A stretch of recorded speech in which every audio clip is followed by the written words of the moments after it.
लालू प्रसाद यादव की बेटी रोहिणी आचार्य ने ट्वीट किया था, जिसके बाद ये बवाल और भी उफान पर पड़ा। जीतन राम मांझी एक और प्लेयर जिन्होंने इससे पहले ट्वीट करके 3 भाषाओं में लिखा, बांग्ला में खेला होबे, भोजपुरी में खेला होखी, और उन्होंने खेला होने का मैथिली में भी और जिक्र किया था। आइए जल्दी से आपको सुना देते हैं आज वो क्या कह रहे हैं।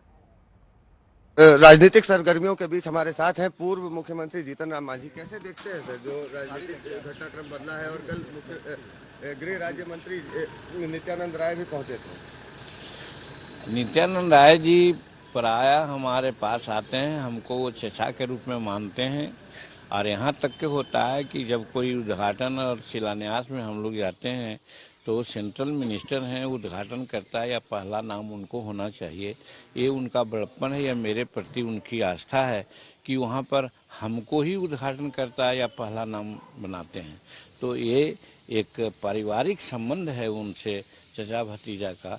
तो इस रूप में हाँ आए थे। दिल्ली आज जाना था तो सोच कहेंगे हम जाने के पहले उनसे मिलेंगे। समस्तीपुर गए हुए थे, जाम था रोड, इसीलिए लेट में पहुँचे, तो आए थे। तो एक सामान्य जो शिष्टाचार मीटिंग थी उसके लिए ही आए थे, और कोई विशेष बात नहीं थी। बड़ा सवाल ये है सर कि अगर मुख्यमंत्री नीतीश कुमार बीजेपी के साथ आते हैं तो आप एनडीए के साथ रहेंगे या नहीं?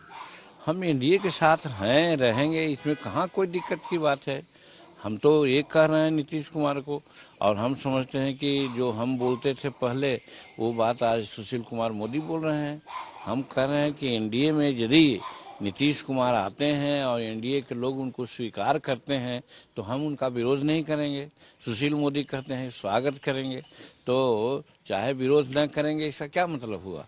तो कहने का मेरा मतलब है कि हमारे एनडीए में नरेंद्र मोदी जी, अमित शाह जी, नड्डा साहब, ये लोग प्रमुख नेता हैं। ये जो डिसीजन लेंगे उस डिसीजन के साथ हम हैं।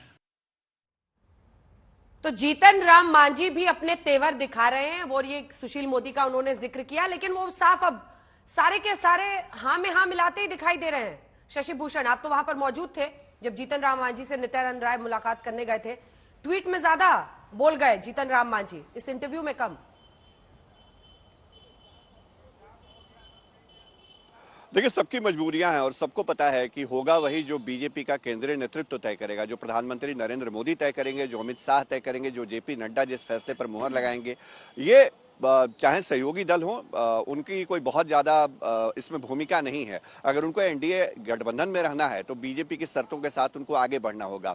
और सहयोगियों को भी ये लग रहा है जना कि खुद बीजेपी के जो स्टेट यूनिट के नेता हैं उनकी बात केंद्रीय नेतृत्व इस वक्त नहीं सुन रहा है। मेरी बात हो रही थी बीजेपी के एक प्रदेश के नेता से। मैंने पूछा कि आप लोग कैसे जस्टिफाई करेंगे, कैसे इस बात को ये करेंगे कि नीतीश कुमार के साथ आप लोग फिर से जा रहे हैं, जिनके लिए इतनी बड़ी बड़ी बातें कही गई, जिनके लिए लगातार सम्राट चौधरी बोलते रहे।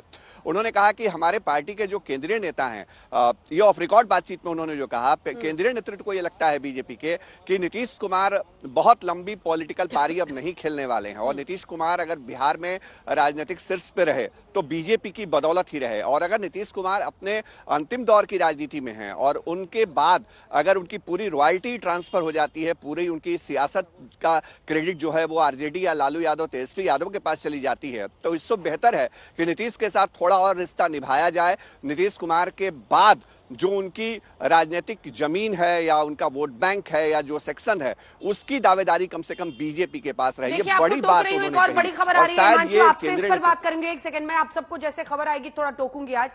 ये देखिए सुशील मोदी क्या कह रहे हैं, पत्ते खुलते जा रहे हैं। अब जैसे दरवाजा खुल रहा है, दरवाजे जरूरत पड़ने पर खुल सकते हैं।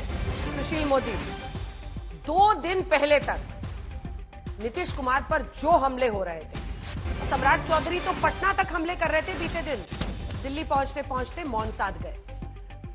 ये है पॉलिटिक्स। सुनिए क्या कह रहे हैं सुशील मोदी।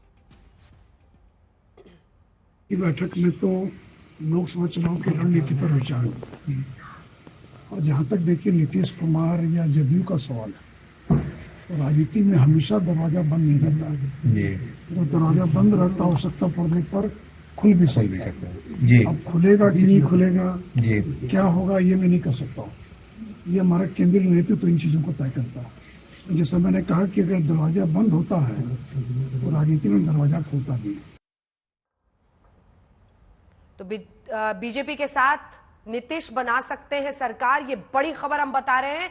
लेकिन बंगाल 42 सीटें, बिहार 40 सीटें, 80 सीटें यूपी की हिमांशु, जहां पर मामला नहीं हो रहा है सेट अभी तक कांग्रेस के साथ, आरएलडी को दिया है। 13 पंजाब की जो गई दिख रही है, 48 महाराष्ट्र की, जहां पर संजय निरुपम कह रहे हैं कि उद्धव ठाकरे के पास तो उम्मीदवार ही नहीं बचे हैं।